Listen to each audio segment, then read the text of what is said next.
Hello guys, আসসালামু আলাইকুম। It's me Shifat. Guys আজকে ঘুম থেকে ওঠার পর দেখলাম যে আম্মু বলতেছে বাজারে যা, দোকানদার কাজ চলছে, দোকানটা আর কি ভাঙে গেছে পিছের দিকে। তো এই কাজ চলছে, মানুষ নিচে 3-4 জন, তো ওদের সাথে একটু আমার কাজ টাজ করতে হবে।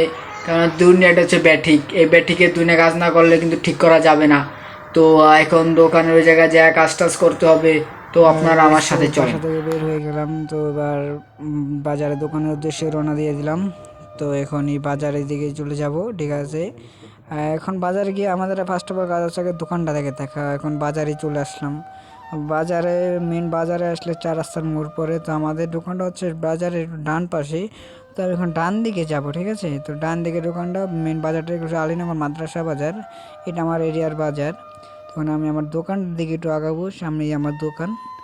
তো আমি আস্তে আস্তে আমার দোকানের কাছে চলে আসলাম। সেখানে আমাদের যে মিস্ত্রি আছে তারা এখানে কাজ টাজ করতেছে, সাথে আছেন এই 3জন মিস্ত্রি, ভিতরে 4জন নিয়েছি। তো দোকানের সামনে 4টা পুরোটা ফাইলিং আর পুরোটা সাইড থেকে বালুটা উঠে ফেলছে।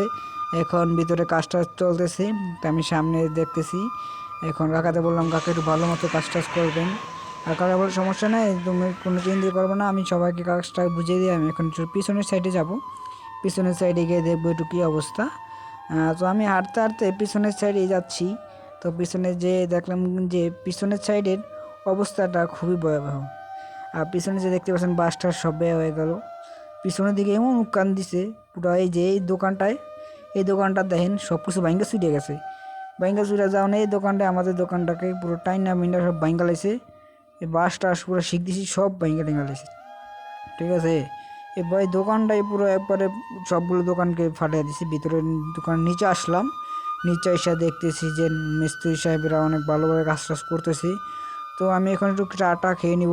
চা খাওয়ার পর চিপস নামি বেটা বললো, কি কাকা বললো যে চিপসটা খুবই মজা। তো খেয়ে দেখলাম আসলে অনেক মজা ছিল চিপসটা।